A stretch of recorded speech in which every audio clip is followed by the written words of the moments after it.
A surge of concern washes over me, and I have half a mind to reach out to grasp his hands in my own. I'll reach out and grasp something else in my own. Hello, and welcome back to day 5 of 14 Days with You. This is a Yandere dating sim in which you are dating a lovely man named Ren who seems to be very sweet for you. I am so excited for this one, because this time we get to meet Moth, we get to spend more time with Ren, and we get to figure out what is going on with that stalker because it seems to be ramping up.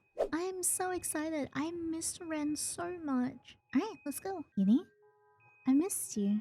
Are you here to record me? Wait, what? Excuse me? Does it specifically address me, or is this like a game thing? Make sure to capture my good side then. Oh, and hello to all your internet friends as well. That's so cute. Thank you for watching Yinny's videos and taking such good care of her. That's so cute. Aww. I'd say something inspiring like subscribing will grant you extra luck on your gacha pulls, but I don't want you falling for any dark-haired characters besides me, of course. Oh my gosh. I'm kind of blushing. That's so sweet. The fourth wall breaker's like Ren is really getting to me. In fact, I've got another blade I can show you later. She's so cute. That's such a nice thing to do. I don't even know how I can say thank you. This is so cute. Oh my gosh. It's also my birthday today as well. So it's such a nice surprise. I'm just kidding. Alright, I'll let you go now. I hope you have fun playing, Angel. That was so sweet. I'm so ready for day 5. Alright, rather than the faint chirping of birds outside my window, it's a sound of something buzzing that rudely pulls me from my slumber. Muscle memory immediately kicks in, causing me to haphazardly throw my arm above my head and fumble around in search of the noise. When my hand lands on what I think is my phone, I groggily pull it closer to see what all the fuss is about. My boss's name flashes on the screen, causing me to awaken fully, and I unlock my phone to read his message. Library will be closed today for pesticide spraying. Bookworms are back. You will get paid leave. Conan. I love the UI change. I think it's really nice. Well, that was relatively short and to the point, much like how Conan's always known to be. Though he was never really the type to substitute letters with numbers. He was always more of the punctual type, I guess. Oh well, maybe Eleanor was giving him texting lessons again. Or perhaps his daughter Alice. Was she even old enough to text? Before I can let my thoughts wander, I instead busy myself with drafting a response before haphazardly throwing my phone onto the empty space near my bed and letting out a sigh. Wait, empty space? Wait, where's Ren? He should have slept over last night. That reminds me what happened to Ren. The last thing I remember from last night was us snuggled up on the couch together. At that, my cheeks immediately grow warm at the thought. Without so much as thinking, I reach for my phone once more to check out the security app camera he installed. I guess it was a good purchase after all, seeing as I could use these cameras to spy on a certain pink-haired cutie, one who was hopefully still in my apartment. Looking for the app he installed on my phone, I open it up and navigate towards the camera in my living room. I see the telltale signs on my pillows and blankets on the couch, though what catches my interest is that they were all neatly stacked and put away with no Ren in sight. Where'd he go? Curious, I switched to a different camera to find him. He wasn't in my kitchen either, and not near my entryway. There was no point checking the camera in my bedroom since, well, I'm already here, which I only left as soon as I check out the camera in my hallway. It's then I notice a familiar pair of blue jeans and a soft cardigan slumped against the wall. Was that Ren sitting outside of my door? What was he doing? Perhaps a bit impulsively, I sit upright in bed and call out for him. Almost immediately, I hear the telltale signs of someone clambering around outside my bedroom. It's shortly followed by the faint sound of a throat clearing before a familiar patch of pink hair peeks through the gap in the door. Did you sleep on the floor? Ren peers in and sheepishly looks at me with a soft smile before he opens the door fully and invites himself inside. He's so silly. Good morning, Yinny. Did you sleep well? Ren looks like he wants to say something, but instead chooses to climb up and stare at his feet. I almost want to reach out and ask him to look at me, but I hold back in favor of letting him take the initiative. Still, it doesn't stop me from calling out his name. Ren! Almost immediately, Ren's head whips up as he looks at me with wide eyes. There's a crooked smile on his face this time, and almost timidly he shuffles on his feet as if deciding whether he can come closer. Well, you asked me to stay last night. I did, but I meant more like stay in my bed, you know? But then you started mumbling about not having room enough or something, so I carried you to your bedroom instead, and then you asked me to join you in your bed, but then you said something about the grown-up saying it'd be okay for me to stay, and I didn't really know what to make of that, to be honest. Shit. Seriously, was I really sleep-talking about something that happened when I was a child? But I figured you really did want me to stay, so I ended up camping out in your living room. So don't worry, nobody came into your room. Besides me, of course. And I only just woke up, actually. Right. If you want to, I can join you and actually, never mind. I mean, yeah, you can join me. That's the whole reason for you being here. Ren looks like he'd combust on the spot if he talks any longer. And as if sharing the same thought, he climbs up and awkwardly scratches his jaw. From that reaction alone, I have the slightest inclination as to what he wanted to ask me. Now that I think about it, would it be such a bad idea? Invite Ren into bed. Come on. Were you gonna ask if you could join me in bed? Yes. No, wait. I mean, you don't mind? Because I don't mind standing here, honestly. You can't even notice the draft and I don't mind the sunlight hitting directly in my eyes at all. Come here, Ren. Almost like a puppy. He immediately makes a beeline towards me, but not before closing the door and waiting for me to lift the blanket up. I suppose that's his way of making sure I really wanted him in my bed. Oh. Not wasting another second, Ren joins me under the duvet and makes himself comfortable beside me. Hi. Hey. I feel like we've done this dance before. Maybe once or twice. Your bed is just as warm as last time. That's usually what happens when someone sleeps in it. I don't miss the way he pulls the blanket closer to his face with a warm smile. Funny. I sometimes do the same thing whenever I pull my clothes from the dryer. There's just something about the warmth and soothing scent that makes me feel happy. And it makes me wonder if Ren feels the same. Though admittedly, it was a bit weird knowing that they're my sheets and not his own. But Ren's eccentric nature had been growing on me the last few days. Somehow, this didn't really faze me anymore. Ren, however, seemed to have different thoughts. As if realizing what he had just done, his eyes grow wide as saucers before he whips his head in the opposite direction and feigns interest in the wall. There's a prominent blush spreading across his cheeks as he clears his throat and pulls the blanket down. He is so cute. He's actually just adorable. You know, like the whole potential murderer thing aside, I feel like he's really sweet. There's a prominent blush spreading across his cheeks as he clears his throat and pulls the blanket down again. Before I can react, my phone goes off for what felt like the 100th time this morning. I fish around for it once more with a groan, not bothering to look at the screen this time. I swipe my finger across the screen to answer the call. Wait, call? Hey, morning sleepyhead. I got something big to share with you. Uh-oh. Hi, Moth. Don't mind me. I'm just in bed with a guy. Hey. They're so cute though. It's so nice to see Moth again. If it's not too much trouble, could you go to the fairy tome? Wait. Who's in your bed? Hello? Yes, you. I can see your arm. Don't worry about it. It's fine. I would be so embarrassed. Don't worry about it. It's just the Yandere man that I've been having a crush on that has exhibited some strange behavior, but I love him nonetheless. His name is Ren. This is Ren, the guy I was telling you about. Ren doesn't seem to shy away when I tilt the camera towards his face. In fact, he only seems to lean closer to me before acknowledging Moth with a smile. Since when did you become friends with the real-life version of Haruko? And you didn't even tell me... Oh, wait. I think you did? Is that the submissive and breedable guy that you were... Okay, I think we should move on from this topic. Moth, this is Ren. Ren, this is Moth. Nice to meet you, Mr. Submissive and... Moth! What does that mean? Don't worry about it, Ren. Don't worry about it. Nothing at all, my precious Omega. Nothing, Pookie Bear. Don't you worry. Pookie Bear. Please don't ask. No, Oscar. I'm having way too much fun with this. Hey, tell me. Does he make you wear Haruka's outfit too? No, not yet. Yet? You talked about this. No, well, it's just, if she asked, I'm sure I wouldn't say no, and... Alright, I think we're done here. Moth, didn't you say you had something important to tell us? Oh, right. Remember how I told you about the drawing raffle I won? You know, the other day when you were at the manga store. Yeah, but you got cut off near the end.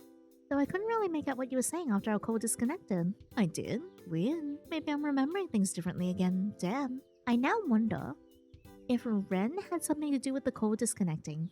Well, there's no harm in telling you again. You can hear me this time, right? With a laugh, I nod my head while Ren gives a thumbs up from behind my shoulder. Clearly, he's just as invested in our conversation. Loud and clear. Alright, drum roll please. Guess who won a free trip to New Salvis? Me, that too. No way! I can feel Ren jolt in surprise from my sudden outburst before he settles back by my side. At that, I shoot him an apologetic smile, one that he returns with his own. Yes way, I'm passing through Colin Bay right now, and I figured if you were still in the area, maybe we could... Did you want to meet up? Knowing that this could potentially be the first time I meet Moth in person, I don't bother to hide my joy and excitement. After years and years of video calls and messaging each other online, we now finally had the chance to do it face to face. But before my thoughts can delve any further, Moth interrupts in a tone equally excited as mine. Would that be okay? I mean, the shuttle won't pick me up until tomorrow morning, so I haven't got much planned, and I wouldn't want to intrude or anything. I know this is also sudden and we've never actually met in person or even made any plans to. Hey, it's fine. I could show you around the bay, take you to the infamous beach from Attack on Giants. Say less. It's then I realize Ren is still sitting next to me, peering over my shoulder while Moth and I converse. A wave of guilt washes over me, but Moth seems to step in before I can react. Oh, right. The iconic beach scene wouldn't be complete without Haruko, would it? You should bring him with you. I don't mind. My name is Ren. If it's really alright with Uni too, I wouldn't mind tagging along. Oh, right. You're a big fan of Attack on Giants too. You remembered? I mean, yeah. He is not a fan of Attack on Giants. I really like that anime too, so I don't mind tagging along. If it's okay with you, of course. I'd love to have you with me. Ren almost slams his head against the headboard with how quickly he straightens up, as Moth snickers at his reaction in the background. Kiss. Kiss, kiss, kiss. I'll seriously hang up on you. Moth's teasing calms down the moment I send them a faux glare. Ren seems to find amusement in my words as well, given how the corners of his lips pull into the faintest of smiles. Man, who knows what you two are getting up to in bed before I call. Goodbye. Don't ever call me again. Hold on. I'll be waiting for you guys at the ferry terminal, but don't make me wait too long. Watching the ocean makes me feel nauseous. Also, I want to be the one who hangs up first. Bye. Before I can get a word in, Moth flashes me a cheeky grin and ends the call. No! Well then, I guess it's breakfast to go? With a smile, Ren eagerly nods his head. The salty aroma of the sea is the first thing I notice before a large ferry boat comes into view. Ren becomes a temporary second thought the moment I realize who might be on that ship, and I hurriedly make my way towards the dock where Moth is waiting. Kitty, they're so cute! Moth! Almost immediately, Moth runs towards me with outstretched arms before pulling me into a warm hug. Their excitement is almost palpable as they laugh in my ear and give me the tightest squeeze I've ever experienced. They nearly sweep me off my feet too, had it not been for the potential safety hazards of swinging someone around on a slippery dock. Man, I couldn't wait to get off that thing. Never again am I gonna ride on a ferry, ever. Ever. But oh my god, you're actually here, you're real. And you're taller than I expected too, and whoa, I love your outfit. Must be the shoes. I have to get a similar pair of... Oh, holy shit, is that... You're joking. You're actually joking, is this real? No way the real-life Haruko's standing before my eyes right now. Following Moth's gaze, I notice Ren sheepishly walk up to the both of us to stand by my side. He doesn't seem to greet Moth in any way, but just as I turn around to fully face him, Ren removes his hand from his pocket and gives a shy wave. I guess I got so used to Ren being more forward around me that I almost forgot about his reserve sign. It's nice to meet you again, and I get that a lot. It must be my shoes as well. Oh, you're so cute. Yeah, the shoes. Moth, you haven't even looked down yet. Do I need to? Everything is right here in front of me, and shit, did I say that out loud? Whatever, it doesn't matter. You can't blame me when I got the real-life Haruko standing in front of me right now. Where'd you get your hair done? Can you save me from a giant? Do you need a spouse? God, I was seeing what you've done for others. More? I've never seen them so animated before. It was almost hard to believe this was the same Moth who'd always shy away from social situations. Sorry, I'll try and tone it back. Keyword being try here. But for real though, thanks for coming out and meeting me like this. I know it's really last minute. Not at all. I had nothing planned for the day today anyway, and I'm glad Ren was willing to tag along. Of course, I like making you happy. Ugh, he really is Haruko. Oh, it's Ren, and I guess, well, apart from the hair, I suppose it's just a major coincidence that Haruko and I happen to act the same. It's one of the reasons why he's my favorite character, actually. It's hard to miss the way Ren looks at me when he mentions Haruko as his favorite, but it happens all too quickly and I fear it was just a trick of my imagination. Yeah, I like him because he's hot. As he whimpers and pouts in the most cutest way when he's upset. I almost laugh at the way Ren's eyes widen at Moth's words. Also, have you seen him in the latest episode? I swear the animators knew what they were doing when they ripped his uniform. Wait, I haven't seen it yet, don't spoil it. Oh shit, sorry, my bad. But hey, if you got time, why don't we all watch it together later? Sounds like fun. Did you think, Angel? I wasn't expecting Ren to join in, much less witness Moth be so social with someone. But then again, much like me, Moth had been obsessed with Attack on Giants since it first came out. So it made sense for them to be able to gush about it without any restraint. Plus, it was nice to see Moth having fun, so who was I to put a stop to it? Speaking of, did I tell you the reason I'm here in the first place? Well, you know about that one anime convention being held in New Salvas? They were hosting this AAGR contest online, so naturally I joined and won. So now I get to go to the convention for free, and I get to have one-on-one time with all the voice actors. I mean, come on. I finally get a chance to talk to the voice actor for Haruko? This is like a dream come true. I wonder if I can get him to say that he wants to marry me. Look at his face, he's so cute. Wait, why didn't I know about this? Yeah, now that you mention it, it is kind of strange how you never said anything to me. You must be really busy with work, oh. What? I guess you could say that. However, with everything that's been happening recently, I'm not entirely sure with how I can blame my distractions on my job. And I love Attack on Giants. It's weird how I never got any recommendation ads for the convention online. So much for personalized feeds. Well, don't worry about it too much. I'll be sure to buy you all the Haruka charms I can find. I mean, I still owe you, don't I? Besides, convention isn't until tomorrow, and we've got an entire day to kill. Didn't you say you wanted to show me some of the sites here? Oh, you remembered. Now, since they're all here already, why don't we start with the main beach? Oh, but you don't really like the water, do you? Maybe we can just... They don't. Yeah.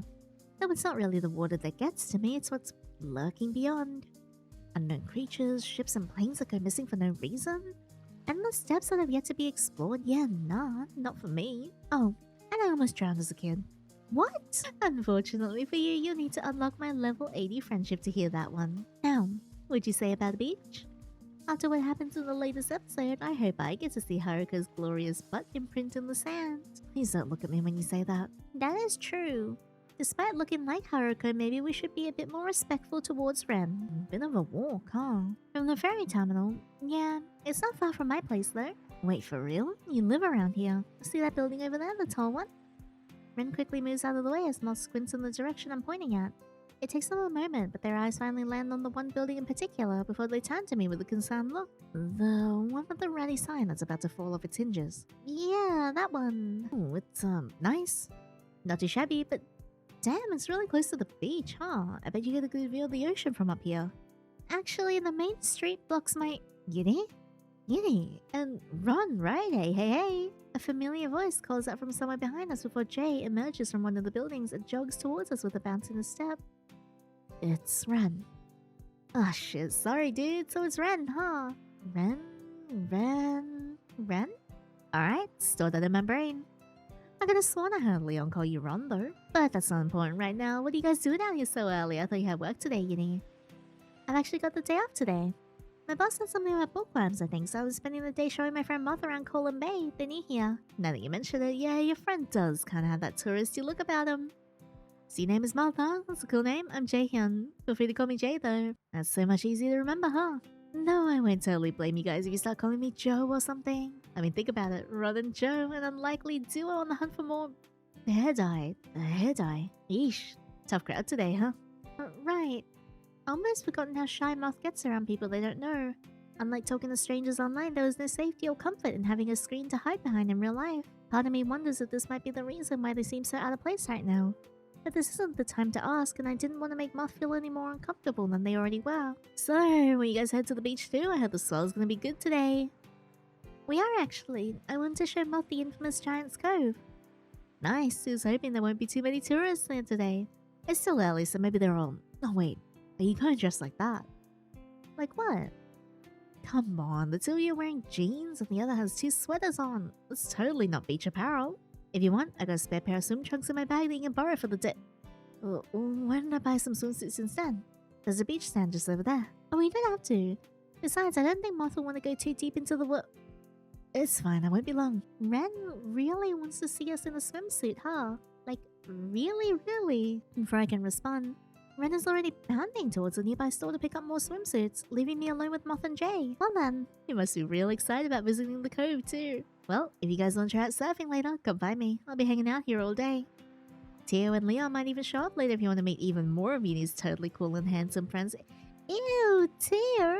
I couldn't help but playfully roll my eyes at Jay's antics. I think we'll pause, but you're heading to the beach already. No, you want me to stay? Aw, shucks, Yuni.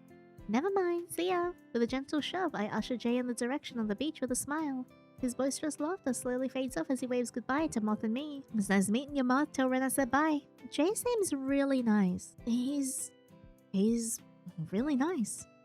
He is. In the end, I find myself listening to Moth lore dump about an anime while we wait for Ren to return. And when he does, he comes back with a bunch of bathing suits, towels, and a beach bag bundled under his arms. He wastes no time handing me a swimsuit. And before I can tell what's happening, he's already ushering me towards a changing stall and promising to watch the door from outside. He really wants to see. A small part of my brain picks up on the fact that the swimsuit isn't my exact size, but I put it on the back burner for now so I can focus on changing out of my regular clothes. When I look at all the items that Ren got me, I notice that I would choose this one. Shows spots on my skin. The design on the front somewhat resembles my cute aesthetic, and it makes me wonder if that was the reason why Ren intentionally picked it out for me. However, another part of me wonders if he only picked the swimsuit because it shows off some of my curves. I know what you are, Ren. A perv? I can still hear Moth moving about in the store next to me, alongside the rustling of fabric and a few expletives, so I take my time changing. But it doesn't take long before I'm fully dressed and ready to throw myself into the ocean. As if to kill time and give everyone else a few more minutes to get dressed, I stuff my regular clothes into my bag extra slowly and swing open the door, only to find Ren still waiting for me on the other side. Oh, done? That was quick. Guess it's my turn now, huh? Swimsuit, Ren? It's then that I noticed that there were only 2 stalls available, and that Ren was taking his guarding job seriously. Let Ren join me in my stall. Yeah, come here. I'm actually not quite done yet. Did you want to share my stall? Almost immediately, Ren's cheeks turn a bright shade of red as he practically chokes on his own spit. Join you? Are you sure? Ren, you have been inside me. It's fine. Come in. I can wait outside until you're done. I don't mind. Really. Besides, that stall probably won't fit the both of us. For Haruko's sake, just use a stone. Moth's words catch us both off guard before Ren turns his gaze back towards me and pairs it with a sheepish smile. Figuring that his timidness was holding him back from taking the initiative, I move to the side and silently beckon him closer with a wave of my hand. Come on, Ren! And almost shyly, Ren stumbles forward and tries his best to squeeze inside the stall without disrupting me, despite his large frame. As to offer some sort of confident breathing room, I give Ren a reassuring smile and turn my back. Don't worry, I won't look. I wouldn't mind if you did. What was that? I said I won't look either, so don't mind me. I can still hear you two, you know. Hi, Moth. Yeah, whatever. You guys better hurry up. I'm almost done here. The walk to the beach is nothing short of eventful, and soon enough we find ourselves at the entrance to the infamous Giant's Cove. Moth can barely contain their excitement the way they take in the familiar scenery before them, and I don't miss the way they start to babble about the striking similarities between the beach scene from AOG and the current scene laid out before them. I've already visited this cove enough times for the excitement to wear off, but watching Moth have the time of their life right now only seems to hype me up even more. When I look back at Ren to see whether he was feeling the same, I find that he's already staring straight at me with a soft look in his eyes. He reaches a hand out to me, but just as he's about to say something, Moth cuts him off. I like how in this you can just see how hefty his boobas are. What's that bra he wear? I actually built a monument for Attack on Giants here. That's so cool. We should take a photo to commemorate. Here. In a blur, Moth excitedly shoves their phone into Ren's hands and tugs me towards the stone statue made in Haruko's likeness. One of their arms hooks over my shoulder and they pull me closer to their side. I can feel their smile grow the moment they press their cheek to mine. Ren, however, seems to have a bout of confusion as he takes in the scene in front of him, before he snaps out of his daze and lifts Moth's phone to take a photo. The camera flashes every time he takes a picture, and after the 7th flash, Moth decides that's enough and signals for their phone back. Ooh, let's see the results. When I peer over Moth's shoulder, I see that the photos Ren took were actually kind of bad. Although the statue and I were perfectly in the frame, Moth seemed to be cut out entirely with only the arm around my shoulders making the shot. Hey, what about me? You're right there, see? My arm, you mean? Yeah. That doesn't count. Here, take another one. Uh-oh. This time, Moth curls their arm around my waist and leans closer to my side. I don't miss the way Ren's eyes widen, nor the way he takes a second too long to take the photo. But I chalk it up to him being surprised at Moth's sudden clinginess. No, that man is jealous. Was he jealous because we didn't have any pictures like these of our own? Before I can think about it further, Ren's voice grabs my attention. There, better? When Ren hands the phone back, they hunch over the screen and look over everything with a critical eye. It's almost comical watching them zoom in and out to scrutinize every little detail, but I figured it'd be best to leave them to their own devices once I see them open up a photo editing app. No doubt to cover our faces with AOG stickers before they share it in their family group chat to boast. Turning to my side, I look at Ren with a teasing expression. What about you, Buttercup? Didn't you want a photo to commemorate this moment as well?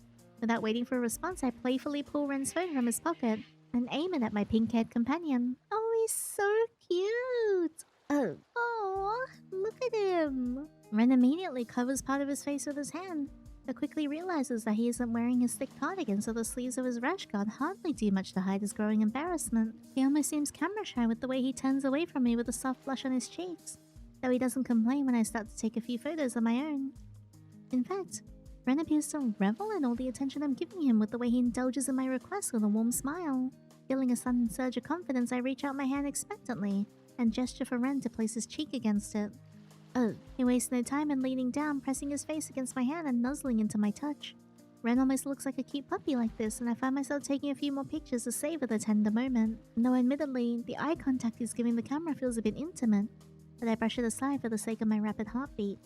He is so sweet. I love him so much. If I send these to you, will you make it your lock screen? Yes? Ren, can you come here for a second? I need you to compare hairstyles with the statue. My brother thinks Haruko's hair isn't fluffy enough, but... I stifle my laughter at Ren's confused look as Moth continues to rant while they tug him towards the Haruko statue.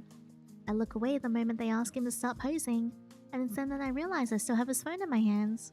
But just as I move to return it to its rightful owner, the screen immediately lights up and starts to vibrate. Perhaps it's muscle memory kicking in from all the times my own phone would go off, but I find myself unconsciously lifting it up to look at the screen before realizing what I had just done. Redacted. What did you do? Everything's back to normal again. It's weird. Who did you offer? Shit. What exactly are you doing right now, Yinny? You shouldn't be reading through someone else's private notifications like this. And yet, that's interesting though. That's really interesting. I couldn't help but feel... I feel fine. Hang out with Ren a little longer. What was I thinking, reading private messages like this? Ren didn't deserve to have his privacy disregarded like that. With a resolute nod, I make my way towards the group and call for Ren's attention. Angel, sorry, did you want to take more photos as well? Here, I'll move out of the way. Actually, I was thinking about heading to the manga store to check out some of the cute merch. Do you want to join us? Oh, here's your phone. That sounds like a good idea. Here, I'll go get our bags while you finish taking your photos. Let me know when you're ready to go. Almost like a puppy, Ren bounds off towards our belongings and starts to pack them up with a blissful smile on his face. Man, he really is just like Haruko. Gah. I want him to turn into a sticky hand just so I can repeatedly throw him against the wall over and over again. Your level of cuteness aggression genuinely terrifies me sometimes. The sounds of lively chatter and vehicles driving by seems to grow louder as we make our way towards the main street. Strange. Everything seems so busy and chaotic today. Was there some kind of event going on? I doubt it, considering Eleanor and I were both in charge of keeping the library's community board up to date. I would have known if there was an event happening. But before I can dwell on it any longer, I suddenly find myself being thrust forward onto the road by an unknown force. Before Ren reaches a hand out to pull me back. That's weird. What's going on? Once the initial shock wears off and I gather my bearings, I whip my head around to figure out what or who tried to push me.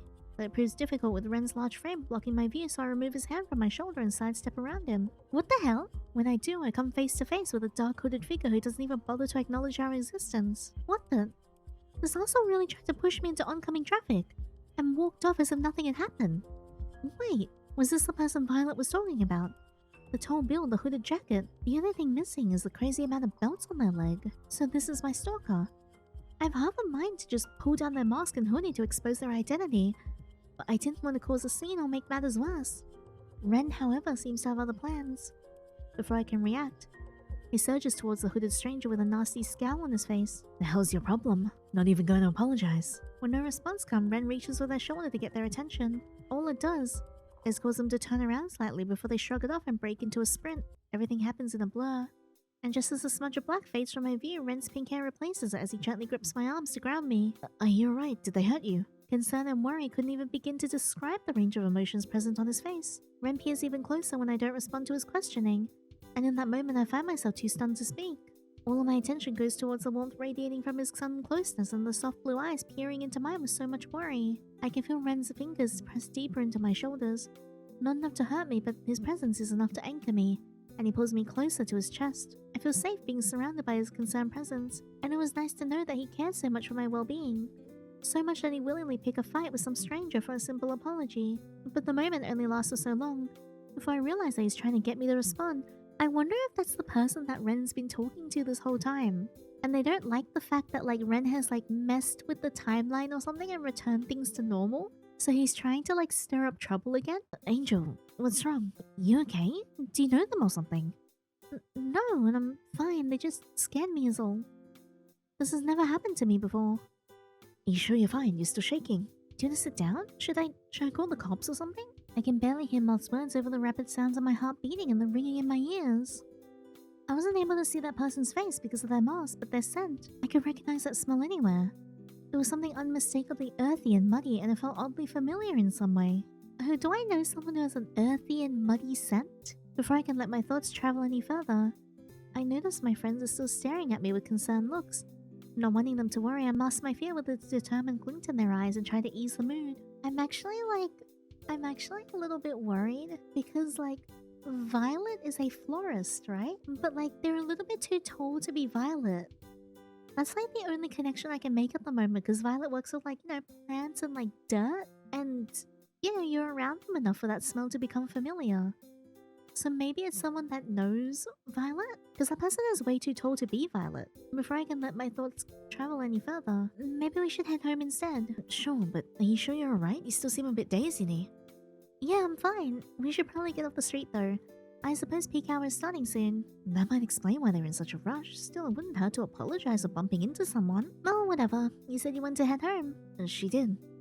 So where do you want to go, Angel? If you like, we can go to my apartment. It's not far from here. But you already know that, don't you? Or we can go back to your place if you prefer. We should...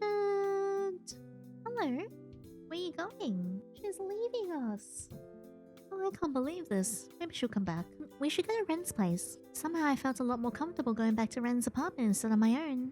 I don't want to risk my safety either, so I try my best to convince myself that this really is a good idea after all. With a resolute nod of my head, I turn to Ren with a meek smile. Would it be alright if we go to your apartment? Yes, of course, it's totally fine. It's not far from here. Moss still seems a bit peeved by the person who bumped into me, but they still nod their head at my question. Alright, let's go. Soon we all arrive at Ren's apartment. The elevator ride to his floor is just as slow and tacky as love time. Yet Moth doesn't seem to mind in the slightest. In fact, they seem to be wholly engrossed with their surroundings, much like I had been the very first time I visited Ren's place. Stepping inside, I notice my slippers from last time were waiting by the door, and the sight alone sends a wave of appreciation through my body. Did Ren leave them out for me?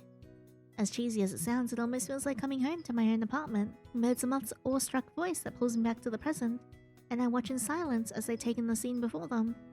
Funny, was this how I looked when I first arrived here? Oh my god. What kind of entryway is this? And is that marble flooring? Dude, you can afford this much marble. I didn't buy it. It came with the apartment. And so did the rest of the furniture, or most of it. That's a whole lot of marble. I literally said the same thing. Right? Look at all of this. It's just marble. Jeez, I guess I skipped the episode where Haruko became a millionaire. Like I said, I'm not Haruko, I'm Are those Gucci slippers? Since when could you afford those? Huh? These? They belong to Ren. He let me borrow them the first time I came here. Oh, are there any spare slippers for Moth too? I'll have a look. You have more than one pair. Sorry, I probably shouldn't be so loud, huh? You're fine. Ren doesn't have any neighbors. Or at least he didn't until recently, I think. Sure sounds like you're really used to living here, huh? So when are you moving in? No, now that I think about it, the idea is rather tempting. Ren already seems fine with the idea of being my boyfriend. Surely he'd enjoy being my roommate too. But before I can get carried away with these fantasies, I remind myself why I'm purposely trying to distance myself from Ren in the first place. I didn't want him to get involved with my personal problems, nor did I want to give my stalker any more ammunition to use against me. In fact, I mean, look at all this space. If you won't live here, I will. How many rooms are there? How many kitchens does this place have? Is there a cinema room? Oh, what about... Yeah, try and see if these fit you. Ren's voice cuts Moth off as he throws a pair of shoes onto the ground. Oh, they're a little tight around the toes, but comfy. That's too bad. I don't have any other sizes. You know, they look like they might fit me better, actually. Want to swap? Moth's slippers definitely appear smaller than the pair I'm currently wearing, but they didn't look too uncomfortable. That much is evident when we swap. Moth seems to be feeling all the more better in a larger pair of slippers. If their wide, appreciative smile was anything to go by. You don't mind? Not at all. Actually, maybe I do have another pair that'll fit you better. Here, I'll go and check again. It's cool, Ren. Don't worry about it. He looks upset. I feel so bad whenever, things backfire on him like that. He's just like, no! As we make our way up to the living room, Moth suggests ordering takeout so that we can eat while catching up on the recent episodes of Attack on Giant. It's almost comedic watching Ren and Moth huddle over a phone to look through the menu, and I nearly end up letting out a laugh when they start bickering over the meal deals not actually being that good of a deal, leaving the two of them to their own devices. I plop onto the couch with a sigh and absent-mindedly clutch one of the throw pillows. Odd. I swear I have the exact same cushions on my couch back at home. Did Ren and I always have the same taste in decor? And since when did Ren start decorating his apartment? Last I checked, everything in here came pre-furnished, tacky decor and all. Before I can get too deep in my thoughts, Moth and Ren joined me on the couch once more to fill me in on what they ordered, and what they got for me as well. Moth seems all too happy to talk about the fried rice dish they ordered. before rambling on about how most fast food joints never usually have it in stock, all while Ren gets his television set up for us. The next thing I know, we're almost 2 episodes deep until our food arrives. It takes another 3 more before we're all finished with our meals, and soon enough Moth is relaxing on the floor with a bunch of pillows surrounding them, while Ren and I remain on the couch. Here we go, it's finally beach episode time! You guys have to see the outfit the animators put him in. It wasn't in the manga, but I still think it's cool. Wait, we should turn the lights off for maximum effect. Moth's voice fills the silence as they get up, flick off the light switch and start to pump themselves with the opening song. Yet my mind can't help but wander towards today's events. I still couldn't shake off the encounter from earlier, or the fact that I now had a solid proof of a stalker who wouldn't leave me alone. Still, going to Ren's place was definitely a smart idea. There's an entire team of security personnel down in the reception, and you need a specific keycard to make it past the first floor. Now knowing this, I wouldn't have to worry about Moth's safety as much. And for some reason, I don't know why, but I always seem to feel a lot safer whenever Ren's around. Speaking of, I cast a sneaky glance in Ren's direction, only to find him sprawled out on the couch. He'd offered to share his blanket earlier, after I offered mine to Moth, and I couldn't help but notice how much of it he'd given to me. In fact, only half of his leg was covered. And with winter right around the corner, I was worried he was too shy to admit that he was feeling cold. Without thinking, I lean over and gently drape a portion of the blanket across Ren's lap in an attempt to offer him some warmth. My hand inadvertently brushes against the back of his, and it's then that I notice just how cold his skin feels. A surge of concern washes over me, and I have half a mind to reach out to grasp his hands in my own. I'll reach out and grasp something else in my own, but Ren's immediate reaction keeps me rooted in place. Almost unashamedly, his gaze shifts towards me before he sends me a curious look. And when he finally speaks, his voice is barely above a whisper, almost getting drowned out by the noise coming from the television. It's okay, Angel. You can have it. I'm not the one with frozen hands. What kind of a woman would I be if I let my boyfriend's hands go cold? Not giving Ren any time to respond, I reach out and gently cup his freezing hands in my own. Ew, look at the blush. But your hands are cold too. Ren, shush. We both glance in Moth's direction for any signs of disruptions, but they seem far too engrossed with whatever is happening on TV to fully turn around. You're cold. I should have noticed earlier. Here, I'll go turn up the heater. No, it's okay. Here, why don't we snuggle up together? Eleanor told me once it's more efficient to stay warm by sharing body heat. Why don't we sit a bit closer? Closer? Yeah, sure, okay. Seriously, Ren, quiet. Without missing a beat, I throw the blanket up over our shoulders and scoot closer to Ren until my arms and thighs are brushed up against his. But Ren takes it a step further by pulling my legs over his lap and resting one of his hands over my knee to prevent them from falling. And just as I dare to take a glance in his direction, Moth chooses now of all times to turn around and talk to us. Finally! We get to see Haruko. I doubt they realize what Ren and I were currently doing in the dark. What are we doing in the dark? In fact, Moth seems all too engrossed with the TV as Haruko's grand entrance flashes on the screen. Yet I couldn't help but let my mind wander towards Ren. Being this close to him, I can practically feel the warmth radiate from his body. Yet all I can focus on is the way his thumb rubs small circles on my knee, while his other hand plays with the loose material on my bottoms. Almost daringly, I sneak a glance in his direction only to find him staring at me with a gentle expression in return. I thought you wanted to watch the beach episode. I am. The TV is that way. Oh, are we being smug, are we? Ren, with a teasing smile. Ren points towards the television, though the look in his eyes practically challenges me to look away. Okay, here we go. We're going to the beach now. There on the TV in all his glory is the iconic Giant's Grove we visited earlier today, and Moth can barely contain their excitement. There's that massive rock arch we saw. Damn, they really did take a whole lot of inspiration from Colin Bay. They're not shy with the way they languidly flop over the carpet and pull one of the cushions to their chest to get more comfortable. But the moment is fleeting as Haruko soon appears on the screen in a magical pink flurry. Almost instantly, Moth rolls over onto their stomach instead, kicking their legs and practically melting over the side of Haruko in a swimsuit. His muscles, look! Oh, I yearn to lick the crevices of his... Okay. Suppressing a laugh, I glance at Ren, who seems to be sporting a worrying yet just as flushed look on his face. And here I thought your fondness for Haruko was unmatched. There's some big words coming from someone who's rocking the same hairstyle as him. What? What does that mean? Hey, what are you two whispering about over there? Reach for Ren under the blanket. What? In full presence of someone else? Yeah, let's do it. We were just wondering if Haruko's outfit is going to... The sudden urge to tease Ren washes over me once more, and before I can stop myself, I trail my hand up his leg and practically chokes on his spit the moment my hand lands on his upper thigh as one of his own moves to encircle my wrist. Just when I think he's about to move my hand away, he instead lets it rest there. Stealing a quick glance in his direction, I can't help but let out a teasing puff of laughter at just how red his cheeks have become. But in my moment of weakness, Ren unexpectedly turns it into an opportunity to wrap his arms around my waist and pull me directly onto his lap. Didn't think I let you get away with that, did you? And we can't have your friends see me in this state. Guess you just have to finish what you started, Right here? Right in front of our friend? I can practically feel Ren's smile against the shell of my ear as he leans down to whisper in a hushed tone. The low and husky vibration from his voice alone sends a shiver down my spine, as well as sparking a bout of excitement in the pit of my stomach and making me want even more. Without thinking, I unconsciously find myself reaching for Ren's forearm to steady myself as my eyelids flutter shut. I think I've got something in mind. Oh, you do you? His voice startles me. Just as I'm about to respond, the thrilling sensation of Ren's hand gliding down my side halts my train of thought. I can feel him lean even closer now, until all my senses are taken over by Ren. Is this okay? Almost enthusiastically, I give my consent by eagerly nodding my head, all while feeling my face heat up as I shamelessly guide his hand. And without missing a beat, Ren responds with just as much enthusiasm as me. Wow! Oh my god! Okay. I cling onto Ren's upper arm to stop myself from toppling over. Feeling good?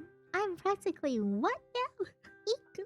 Before he starts moving at a very slow pace. So greedy. There's an unmistakable tinge of mirth in Ren's voice, indicating that he's clearly having the time of his life teasing me like this. Oh, don't tell me you're still unsatisfied. Guess I'll have to do something about this, huh?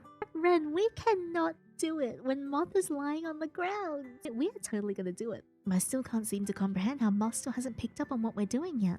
Not that I have much time to dwell on that thought, however. As if to soothe me, Ren places a gentle kiss against my cheek. Oh my god. Oh wow, yeah, what? I mean, I don't mind. I mean, hey yo. You're not allowed to move yet. Consider this your punishment for all the teasing you did earlier. Ren!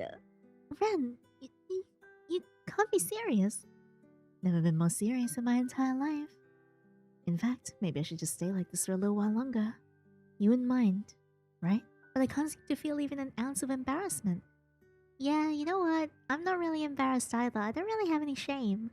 Without thinking, or perhaps it's because I'm too far gone in the hazy feeling of it all. I let my head loll to the side and rest against his shoulder with a soft thump, and at that Ren immediately perks up with a mischievous glint in his eyes. I wonder if I can make you do that again. Though your friend will probably take notice, huh? Yes? I cannot believe he is this bold. Actually wild, but I am so here for it. I wouldn't mind that, actually. There's something so thrilling about them catching us like this. Me and your lap are like... What? It almost seems like Ren is rambling to himself instead of me. Must be getting hard for you to focus now, huh? Good, because that's exactly what you do to me. Sometimes, I'd watch you while you worked at the library. It's always so hard for me to focus on reading when you're constantly moving about, you know?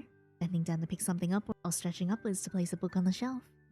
Sometimes I catch your scent whenever you walk past the aisle I'm in, and then I have to resort to to what? Hey, are you listening to me? It's extremely difficult to listen to anything when all I can focus on is Ren. Think you've been patient long enough. Time for your reward.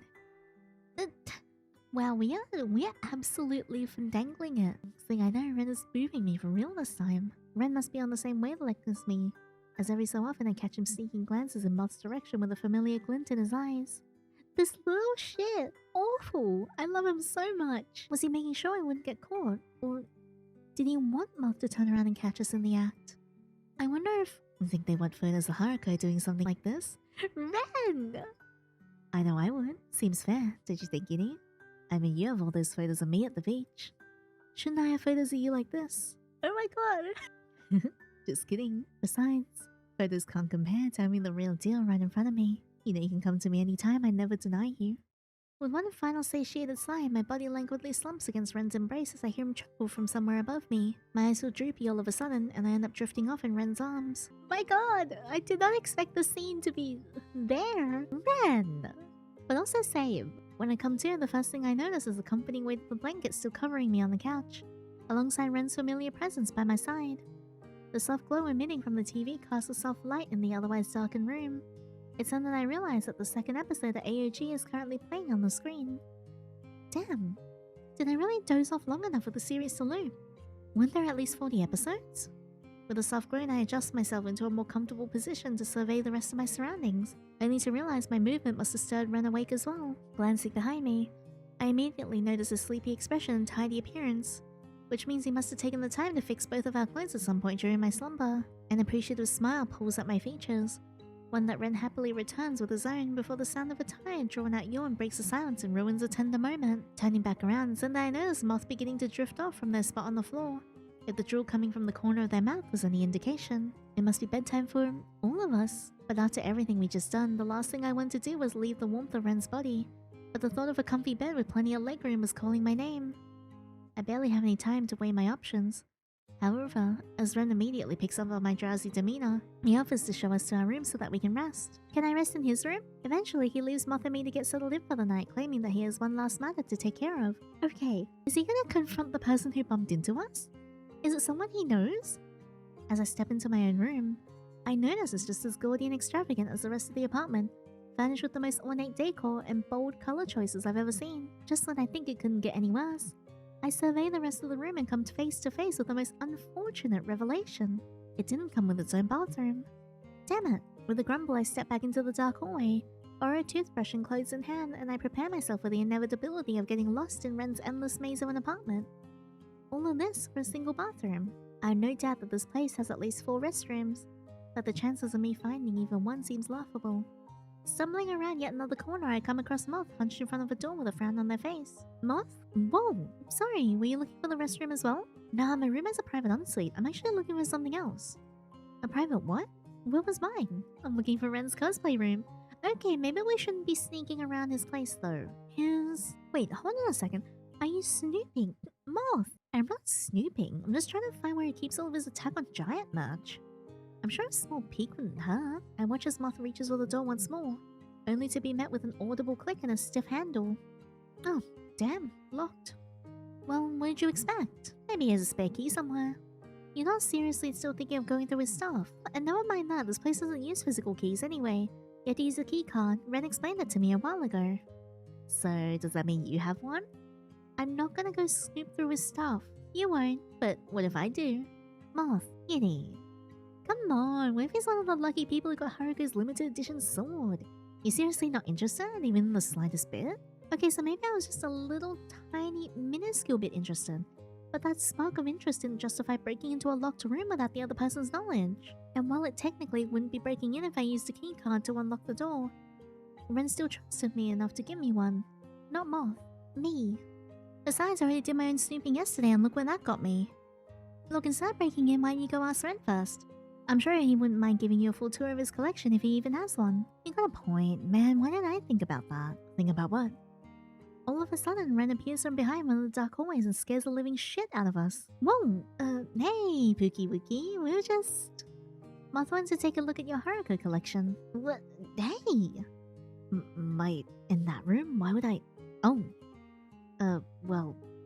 This is a bit embarrassing, but that room isn't... It's not finished yet, it's a mess. A mess? What was he talking about? Once it's more presentable, I'll be sure to invite you back and give you the full tour. Right, sorry. There's nothing to be sorry about. Oh, he truly is the real-life embodiment of Haruko, and wait, didn't he have a line similar to that in the manga? Moth must have been on the same wavelength as me since their mood immediately shifts from embarrassment to excitement, before they shoot me a look as if to say, you heard that too, right? Before I can respond, Ren cuts me off with a timid laugh. Anyway, was there anything else you needed? Yinny was looking for the bathroom earlier. She needed a mirror to check out all those fresh hickeys on her neck. I wonder how those got there. Hey! Oh, but calling me out for wanting to see his Haruko collection was fine, huh? The bathroom, of course, is just down the hall near the kitchen. Here, I can show you. Follow me. Leaving Moth to their own devices, I quickly catch up to Ren and follow him down the hallway. Soon enough, the events of the day slowly catches up to me and leaves me feeling tired and drained. Man, today had been a lot, huh? But just as I settle into bed, I hear a faint knock coming from the door. Was it Ren? I let out a faint come in and wait for my visitor to emerge. To my surprise, it's Moth that appears from behind the door with a sheepish smile on their face. Hey, I didn't wake you, did I? Sorry, I just find it hard to sleep when everything's quiet. I'm used to my younger siblings bickering in the room next door or hearing someone playing video games downstairs. Do you mind if can I chill with you for a while? Promise I'll sleep in my own bed later. Without missing a beat, I lift the covers and pat the spot next to me. I wonder if Ren's gonna get mad. And with a relieved smile, Moth crawls into bed and let out a faint hum as they sink into the mattress. They seem content lying on their back, so I do the same and look up at the ceiling. The silence that follows is momentary, seeing as Moth soon speaks once more, only this time their voice is much softer than before. Thanks a day. No one's really gone out of their way to make me feel so included. Seen? I'm not really sure what the word I'm trying to look for is, but I really appreciate everything you've done. You of all people know that I don't have any friends, and I've probably just been asked to Jay earlier, but I want you to know that I think he's really cool. I have trouble talking to people. But I'm glad I could get along with you and Ren less easily. Oh, yeah, you didn't seem to have any trouble talking to Ren. Probably because his personality reminds you so much of Haruko. Though I didn't think the whole light academia fashion would suit him, but weirdly enough, it kinda does. Honestly, it's like Ren walked straight out of my dreams or something. I mean, he's practically a walking amalgamation of all my recent interests. Oh yeah, I wonder why. I wonder why that is. Must be all the manifesting you've been doing in our DMs. Oh please, manifesting. I think you're the only one who's been doing that. I mean, you always asked for Haruko to be real and look what happened. True, but I distinctly recall for asking him to be my husband as well. I guess whoever was listening to me missed that part. Manifest harder. Moth can't seem to contain their laughter at my words, and they end up clamping a hand over their mouth to silence their sounds, lest they wake up Ren. The corners of their eyes crinkle as they turn to look at me with a smile, and I find myself mirroring their expression. Good night, Yinny. Thanks for today. Night, Moth. At that, they roll onto their back once more and pull the covers up to their chin. The silence returns, and I'm left to stew in my own thoughts. Today had honestly been a lot of fun. Plus, it was nice to know that Moth enjoyed themselves this much. I have no doubt that I'll be sad once I leave for the city tomorrow, but I didn't want to ruin this moment with my sappy feelings. With one last smile, I turn on my side and slowly drift off to sleep. End of the demo. Have you tried getting the different endings yet? I have not, which is what we're going to do right now. Okay, so I think if we choose Ren to leave us alone, instead of staying with us, we get a branching scene. I couldn't shake off the feeling that something just wasn't right. While the text ultimately seems harmless, and granted I had barely any context to go off of, my instincts were telling me not to fall for it. With a resolute nod, I made my way towards the group and tried to grab Ren's attention. Angel, sorry, did you want me to take more photos as well? Here, I'll move out of the way. Actually, I was thinking of taking Moth back to the pier so I can finish up the rest of the tour. I wanted to return your phone first. Oh, right, thanks. Here, let me get my towel and we can all go back to the... So I was thinking maybe it could just be me and Moth? You and Moth? Did you want me to come along? Is there something wrong? Did I do something wrong? No, nothing is wrong.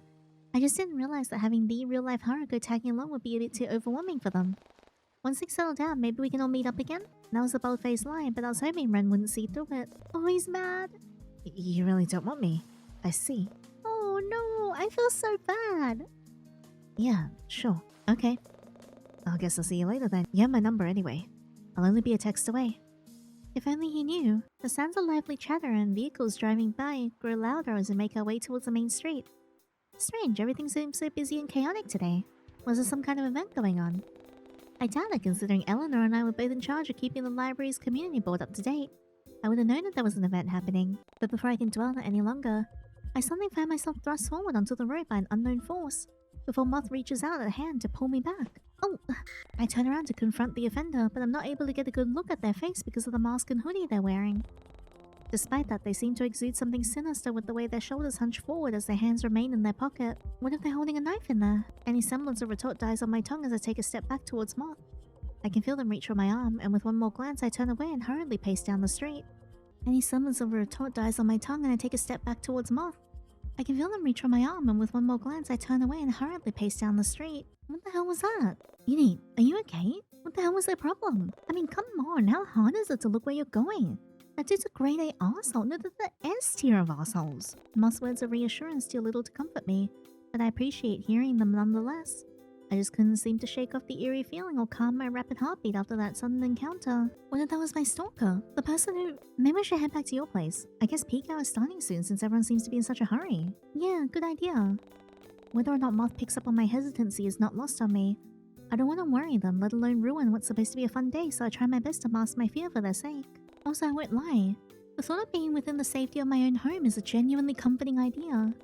Having Moth close by somehow does seem to boost my confidence as well. And from that thought alone, I give a resolute nod and lead them towards my apartment. Admittedly, even after we made it back into my apartment, I still couldn't shake off the sense of fear still lingering inside me. Hang on a second. Let me check something. Because I can check my security camera app. I wonder if anything will show up. Signal lost in the bathroom. Nothing is weird in my lounge room and my bedroom and living room. Okay, I'm gonna keep an eye out on this. And Ren is near Jay at the moment. Okay, Tio for some reason is on an island by himself. Weird. I felt terrible for dismissing Moth's concern for the umpteenth time tonight, and even more so when I shut down their request to watch the latest Attack on Giant episode together. I honestly couldn't get myself in the mood to do so, and whether or not Moth picked up on it, they chose not to say anything. Instead, they offered to head straight to bed so they could wake up early and spend the morning with me before they had to leave. It made me smile to know that Moth still wanted to spend more time with me, so with the promise to do so, I helped prepare my couch for them to sleep on, and I made my way to my bedroom. Perhaps out of habit, or was it fear? I triple-checked to make sure my window is locked tight and that my bedroom door is shut completely. That would not deter Ren. I already quadruple-checked that the front door was locked before I turned in for the night. So with a satisfied hum, I crawl into bed and try to get more comfortable, though sleep proves to be difficult given recent events. So I resort to counting the faint ticking of the clock to help me drift away to dreamland, obsessively checking the camera now. No, still no intruder. 12? 13? 14? Soon enough, everything starts to fade and I feel the cold embrace of sleep wash over me. Okay. There we go. All of a sudden, a blood-curdling scream rattles the walls and pulls me from my slumber. Okay, now we're looking. What the hell? Was that Moth? The creep from earlier? Shit. What the hell? What the actual hell? Panic takes hold of my body and I find myself frozen in place. The logical part of my brain tells me to reach for my phone and to check the cameras and look for any signs of danger, but I can't seem to move. My body runs cold as I sit in my bed, and no matter how many times I reassure myself that the footsteps outside are just Moth, I can't seem to convince my brain otherwise. Okay. Shit. Shit! The faint glow of the hallway seeps in from underneath the door, but soon fades the moment a shadowy figure appears. I somehow find the strength to turn away, yet when I brace myself for the worst to happen, nothing comes. Instead, there's just an eerie silence and a sense of dread hanging in the air. I know I should probably scream, yell, throw something. Anything that would make enough noise to alert my neighbors, yet I can't seem to get any of my limbs to move no matter how hard I try. My body betrays me as it stays rooted in place, and all I can do is lay still as a statue and hope that this is all some kind of screwed up nightmare. What would I give to just wake up and see my friends again? To see Moth, and even Ren, if he were here right now. If only I'd asked him to stay. Why did I turn him away? All because of some stupid text message. Even more palpable silence passes, and just when I begin to think this is all in my head. I'm scared. Shit. I can feel the tears start to well up in my eyes as I grip the edges of my blanket. The doorknob jiggles, taunting me with the thought of the door being unlocked, but the final nail in the coffin is the eerie squeak coming from the hinges and filling the silence. Heavy footsteps make their way towards the bed, and the moment I feel the weight of something sink down into the mattress, I let out a silent sob. I can feel the intruder place their hand on my blanket before they peel it back, and I muster all my strength to keep it cocooned around me. It was my last line of defense, and I wasn't about to have my final source of safety ripped away from me. I think this is the most intense death end. Not wanting to look and see how my killer would respond, I squeeze my eyes shut and bury my face in the pillow. But the sound of my window opening draws my attention and I crack open my eyes to see nothing. Before I can make sense of what I just witnessed, the world around me starts to go blurry. But even as I lose consciousness, I don't miss the faint shape of something large disappearing from the corner of my eye, along with the lingering smell of old paper, something muddy in the foul stench of blood. That is so weird. What the hell does that say? Is this in a different language? Okay, I need to find out what this says. I have a translation for this now. So I'm not sure how super accurate this is, but this was shared by another player. So apparently this line says, "How interesting. A lowly, meager interloper attempting to rewrite what has already been ordained since the beginning. You remember nothing of your past, nor how you came to be. Yet here you are, attempting to dig up the roots of fate, as though it were a weed and planting your own corrupt seedling in its place. Perhaps we are the same then. I too find enjoyment in disrupting the vines of Kismet, and watching him struggle. 'Twas I who gave him his gift as I did with others, and yet he wastes such spoil on a lowly mortal to borrow more time. I suppose the life of many matters not to the life of one. No matter, such trivial entertainment is not lost on me. Go on, continue down this foolish overgrown path and see what will happen.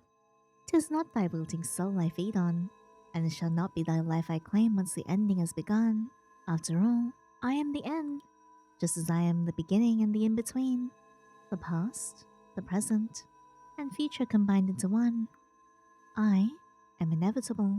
You did not come here for the tales of old, did you? You're here seeking him. Very well.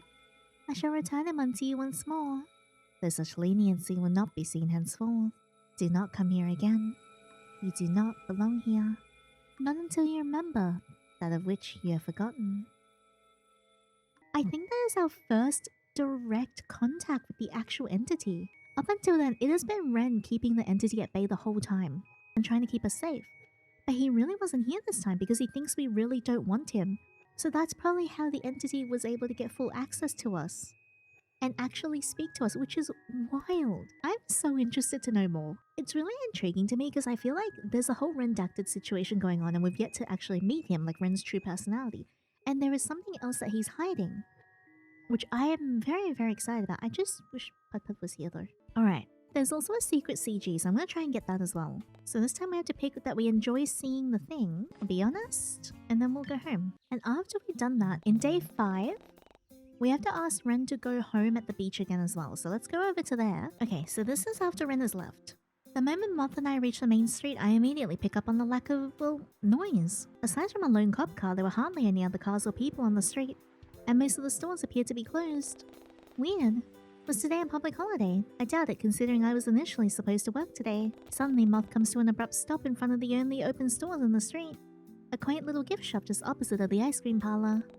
The storefront itself is warm and inviting, though with a limited amount of space and endless amount of clutter inside. It didn't seem to be designed to fit more than a few customers at a time. Oh, do you mind if I checked out the store real quick? I want to get a few souvenirs for my family back home. Go for it. Thanks, won't be long. Leaving my friend to do their own thing, I step away from the gift shop and take a moment to absorb the weird eeriness of the scenery before me. It still made no sense for most of the building to be closed for the day, nor the fact that there were barely any people out on the street. Did it have something to do with what had been on the news? How strong are Ren's powers? Is this Ren? There's been a few murders happening recently, and to be fair, I probably should be more concerned about them, but this kind of macabre stuff is normally unheard of, especially in Corlin Bay. The little seaside town has always prided itself on how safe and close-knit everything is. So all this talk about murders and killing, it didn't make any sense. It's almost like I carried the worst parts of the city with me when I moved back. What a depressing thought. Shaking my head, I decide there's no point in dwelling over this. Not when I have more pressing matters to focus on. I'm supposed to be having fun with Moth today, and... oh! Without warning, a sturdy pair of hands clamp over my mouth and chest before I'm being dragged backwards. Panic surges through me like electricity and my heart races as I struggle against the grip tightening around me. Almost desperately, I try to fight back as I get pulled off the street and into a dark alleyway. A scream claws its way up my throat, but it dies on my tongue as the gloved hand holds my jaw closed and prevents any sound from coming out. What the hell? What's happening? Without wasting a second, I try and kick their legs. On my upper half may be restrained, my legs sure aren't. With all the force I can muster, I swing my leg into the air before hurling back into my assaulter's knee. A strained cry of pain comes from behind me before my entire world starts to spin. In less than a second, I'm slammed against a large dumpster and thrown to the ground. The sound of boxes crashing and glasses shattering are all I hear as I roll into my side, only to feel something grab my ankles and drag me forwards. A shriek finally escapes me, and just as I try and kick my assaulter again, a flash of pink moves from above me. Was that? I watch in complete horror, as Ren brandishes a broken glass bottle in one hand and jams it into the person's rib, over and over again, with each thrust becoming more ruthless than the last. Oh my god! The gruesome sounds of glass shards breaking skin, scorching and painful grunting and blood dripping all blend together in the dank alleyway, yet I can't find it in me to look away. All I can do is watch in silence as Ren repeatedly stabs my assaulter without a single hint of remorse. His usual soft eyes are void of any emotion, and he doesn't seem to relent until they go limp in his hold and slump to the ground with an audible thump. But even then, Ren doesn't stop. He lifts his leg and starts to kick them now, finding some kind of sick pleasure in watching their body recoil and hit the wall with each heavy blow. My blood goes cold the moment the dull sound of bones cracking reaches my ears, but my heartbeat drowns it all out. And when Ren turns to me, there's almost a predatory look in his eyes that keeps me rooted in place. Ren? Oh my goodness. That's new. Yeah. That is... oh my gosh. Oh my god. He's really pretty though. I have been waiting. I've been waiting for something like this. I've been waiting for Ren to absolutely snap and do something completely bloody. I'm actually really into this. Not in like a hoo-hoo, like a horny kind of way, but I've been really wanting to see Ren like snap his cover. His breathing is labored and ragged, yet what intrigues me the most is the way the corners of his lips twitch into an almost sickeningly sweet smile. In an instant, he's foregoing his bloodied victim to reach for me. I can feel him cut my face with so much tenderness it almost makes the moment feel romantic. I'm sure he feels like it's romantic right now. I'm sure he's having the absolute time of his life. I am too, this is great. But the rough texture of Ren's blood-soaked hands against my skin pulls me back to reality and sends a noticeable shiver down my spine as he checks my body for any signs of damage. When his eyes meet mine, I... encourage or discourage? Let's try both. Encourage. Thank you. The initial shock still hasn't worn off yet, but at least I can feel my legs again. Ren must have taken notice as he gently moves me towards the wall to lean against it before he sinks down to the ground beside me. I saw what happened after your friend left you alone. Are you alright? Is that person alright? Ren glances over his shoulder towards the body he practically maimed. They're not dead, thankfully, just unconscious. But if you're feeling fine, we should get out of here before the cops come. Should we tell them what happened? Isn't this a literal reportable offense? That's a good idea, but imagine all this trouble this would cause us. This might even jeopardize your job at the library too, and there's also your friend that we need to consider. Right, Moth. I shouldn't stress them out like this. Traumatic experience or not, I still want their impression of Colin Bay to be a good one. You got a point. Before I can get lost in my thoughts, the sleeves of Ren's cardigan come into view as he starts to wipe the blood from my face. There's a tender look in his eye and I can't help but to feel weak in the knees at the vulnerability of it all. Why didn't I clean up the scene a bit? Make it look like a mugging attempt gone wrong? Because that's what this was, right? Ren! Yeah, a mugging attempt. And you go back to that bench, wait for your friend and pretend this never happened, right? Sure, yeah, okay. Trust me, everything will be fine. I'll make sure nothing incriminating leads to us. All you gotta do is act like nothing's wrong. I know you can do that for me. Can't you, Yinny? I can only offer him a meek nod. In return, Ren leans down and presses a deep kiss against my lips. You're always so good for me. Ren! That was such a shock. In the end, Ren ended up accompanying me and Moth to his apartment. We talked about creating some kind of alibi as a precaution, but I trusted him enough to take care of any loose ends. No matter which way I look at it, this was just a robbery attempt that went sideways, plain and simple. The thought alone brings me some semblance of comfort. And not for a fact that it also meant I'd be down a stalker as well, if that was even my stalker in the first place.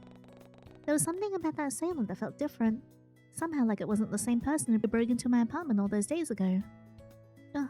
Before I can start making yet another mountain out of a molehill, Moth's carefree antics pull me from my thoughts. Oh my god. Okay, I think this is actually the same, so this just puts us back on the other, like, normal ending where we get to, like, boink Ren. Yeah, so there was a couple of sentence differences. You refer back to the stalker and how nervous you are, but it pretty much leads to the same ending, just without the smut scene. Let's do Discourage, and we'll see what happens. What the hell was that? Ren!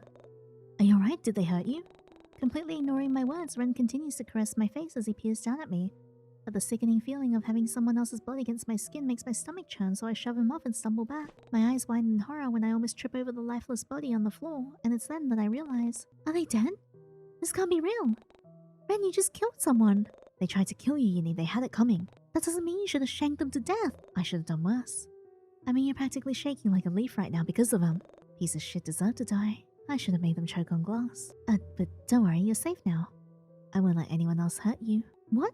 You didn't save me from anything. You just incriminated me. You're a murderer. A murderer? Is that what you really think of me? Besides, I'm doing this all for you. It's only fair. You'd have done the same for me back when we were... I think I'm gonna be sick. Yeah, sit down. I'll go and get you some. Look at his face. Oh my god. That's actually... Look at his face. No, you've done enough and don't touch me. Don't come near me. Angel. I said no. Yinny, hey, please be careful. You're gonna trip and hurt yourself if you keep... Why of all times is Ren trying to be shy and timid now? What is wrong with him? Here, I can fix this. Don't worry, I can. You can't just bring someone back to life after stabbing them and watching them bleed out. You can't stop the police from showing up at my doorstep. You can't... This is never supposed to happen. I left New Salvas to get away from all this and My head starts to thrum the more I raise my voice. He's insane. Everything about the situation is insane. My legs feel like jelly as I slowly back away from Ren's outstretched hands and the dead body lying on the floor. My back hits the wall and I desperately clutch onto it in an attempt to steady myself. A knee settles within my chest as I watch Ren turn back towards the body and crouch down. When he starts muttering something over his breath, a dizzying wave suddenly washes over me. Black clouds of smoke form and swirl around my feet in a mesmerizing pattern before my entire being is covered in it and it becomes all that I see. It causes my head to feel lighter. And just when I think I'm finally free from all the nausea and panic, Ren's shadow form reaches on me once more from the fog and engulfs me. Oh, we're back. Okay, we're getting this again. You did not come here for the tales of old, did you? You're here seeking him. Very well. I shall return him unto you once more, though such leniency will not be seen henceforth. Do not come here again. You do not belong here, and until you remember that of which you've forgotten. Alright, so we chose to go to Ren's place in our first playthrough. Let's also explore and see what happens when we go to our apartment instead. My apartment might be the best. It's not far from here either. Purely on the happenstance of that loser being my stalker, I'm sure they wouldn't have the guts to try anything while I had company over. And somehow, having Moth and Ren nearby seems to boost my confidence, so I boldly commit to my decision with a nod of my head. Is that fine with you guys? Yeah, of course it's fine. Moth still seems a bit peeved by the person who bumped into me, but they still nod their head at my question. Alright then, let's go. I'm not sure who exactly suggested it, but once we settle into my apartment, we all find ourselves huddled in the kitchen with a recipe pulled up on Ren's phone. It was by some miracle that we had all the necessary ingredients in my pantry, though the only thing missing was a tablespoon of sugar. Yeah, one single tablespoon. It's fine. I doubt it tastes any different whether or not we add sugar. But the recipe calls for sugar. I'm sure the recipe will continue to live a long and prosperous life without it. Didn't you read the chef's family story? The sugar's mandatory. That's so cute. He read the backstory, like the big section that we all skip. I honestly skipped over it. Yeah, me too. Ren genuinely looks heartbroken at the prospect of Moss skipping past the long-winded story about how the recipe had been passed down from generation to generation, or so I assumed. And I had to admit the sight was kind of funny. But the bickering could only go on for so long before it started to become something more serious. It's fine, Ren. Besides, we'd only waste time going to the store just to buy some. I can get some delivered here. And what if Angel needs sugar for something else later? She'd have to go out of her way to buy it. We'd save more time by doing it now. But we'd still have to wait, and it's just a tablespoon. It's not just a table. Alright, look, we shouldn't be arguing over this. Once I speak up, the two of them immediately pipe down. I catch a glimpse of Moth rolling their eyes at Ren's reaction, which was to stiffen his lip and pick at his jaw and look down at his feet. Well then, what do you think we should do? Don't make Angel decide. Why not? It's not like you're gonna agree with me, right?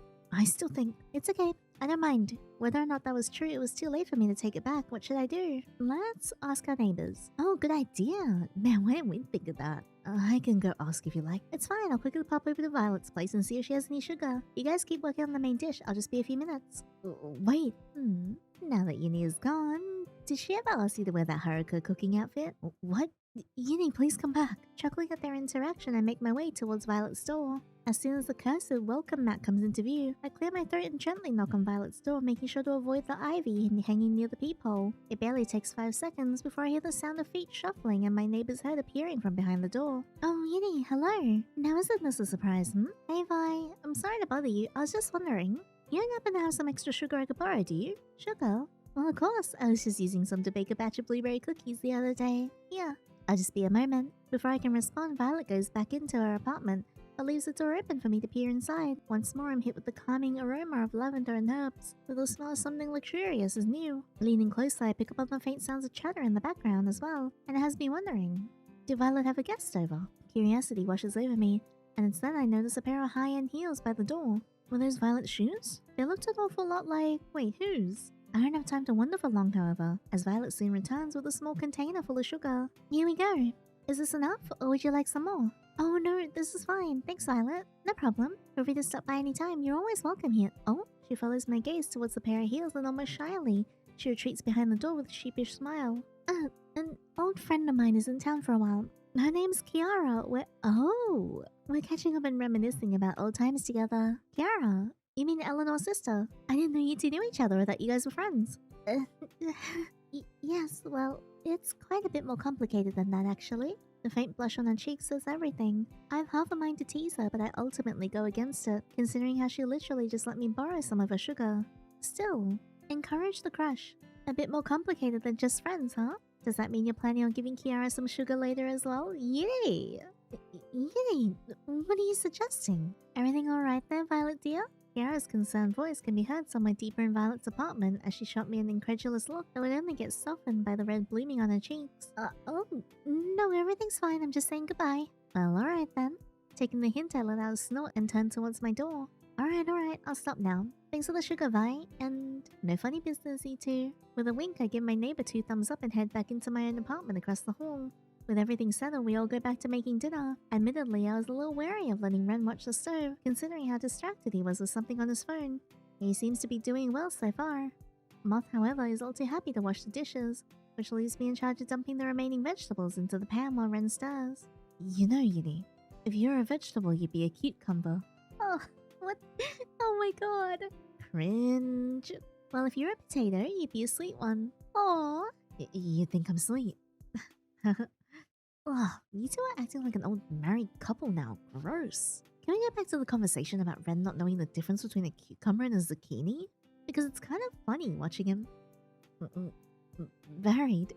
It's like he didn't hear a word Moth said. We really look like we're married? Ren? Your hand is getting awfully close to the flame. Oh, crap, I didn't notice. You didn't notice?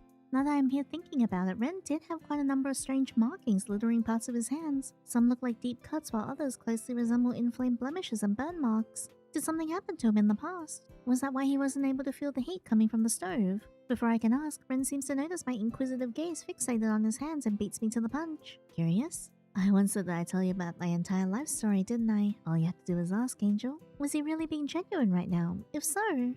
Alright then, how'd you get those burn marks? There's a flash of something in Ren's blue eyes as he steps closer and fills the space between us. He effortlessly cages me in between his chest and the flat surface behind me, before he leans down and lowers his voice to a hushed whisper that sends a shiver down my spine. You'll have to keep the secret between you and me, okay? It's pretty embarrassing. And don't tell your friend either. Nodding my head, I try my best to focus on Ren's words, and ignore the way his unique scent floods my senses and has me unconsciously leaning closer for more. Well, when I was a kid, I went camping with some friends from school. It was our first time doing something like this, so we didn't have much experience. I guess kid me wanted to prove just how reliable and capable he could be, so I volunteered to start the campfire while my friends pitched a tent. Big mistake. The fire got way out of hand, and before I knew it, the only thing I could feel was the flames scorching my skin and this horrible burning sensation tearing me up. The heat ended up marring most of my arms and I suffered a lot of nerve damage from it, and that's left me practically unable to feel most things. And what's worse is that my nerves continue to deteriorate with each passing day, no matter how hard I try to prevent it from happening. That's so sad. It's reached a point where I can barely feel anything at all. As if to prove a point, I hear Ren's hand grip the counter by my side almost alarmingly tight. And I guess that's why I always like touching you. It's sad, isn't it? Someone who can hardly discern things by touch no matter how hard they try. Yet always yearning to see just how much they can still feel. I want to experience everything I can before it all goes away, and you make it possible. Aww. Well, after hearing all that, it makes me want to reach for his hand. As if testing Ren's words, I silently reach for his hand on the counter and grasp it tightly in my own. His own eyes widen in surprise before I feel a puff of air against the shell of my ear. When I glance up, I notice the way Ren's gaze seems fixated on the way our fingers are laced together, as his expression shifts into an almost wistful smile that tugs at the corner of his lips. But before I can open my mouth to speak, a soft and intimate moment is abruptly interrupted, leaving my words unvoiced and hanging in the air between us. Dude, watch what you're cooking. Although dinner ended up being a little tasty, it does little to sour the rest of our evening. Despite the slight pout that lingers on Ren's features, we decide to eat in the living room so we could watch AOG. And eventually we blaze through 14 episodes and even a few MeTube theory videos before the events of the day slowly start to catch up on us. Moth was the first to let out a yawn, and eventually the rest of us fell victim to it. I didn't want to leave the warmth of my blankets, but someone needed to turn my couch into a temporary bed for Moth to sleep on. Looking back at them, I see they're already halfway to dreamland, given the way their head was awkwardly thrown over the seat of the recliner with drool peeking out from the corner of their lip. Getting up as quietly as I can, I silently tiptoe towards my bedroom to retrieve a few spare pillows and a blanket, but what I didn't expect was for Ren to follow close behind. His presence practically startles me, and it takes all my willpower to not yell out in surprise. Has he always been so stealthy? You'd think that with his large and lanky frame, he'd be a little more noisy, right? As if noticing how quiet I've suddenly become, Ren offers to fill the silence. Sorry, just want to see if you need any help. Here, I can carry these for you and help your friends get set up. Did you want to get changed in the meantime? Sleeping in that might be a little uncomfortable. Oh, sure, thanks, but I can easily distinguish the concern in his voice, but my thoughts were elsewhere at the moment.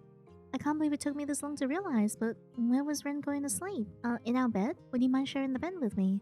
I mean, we've both been really adamant about Ren being my boyfriend, and he showed no complaints up until this point. Would he mind? Deciding I won't get answers by simply thinking about it, I turned my attention back to Ren once more. Did you want to sleep with me tonight?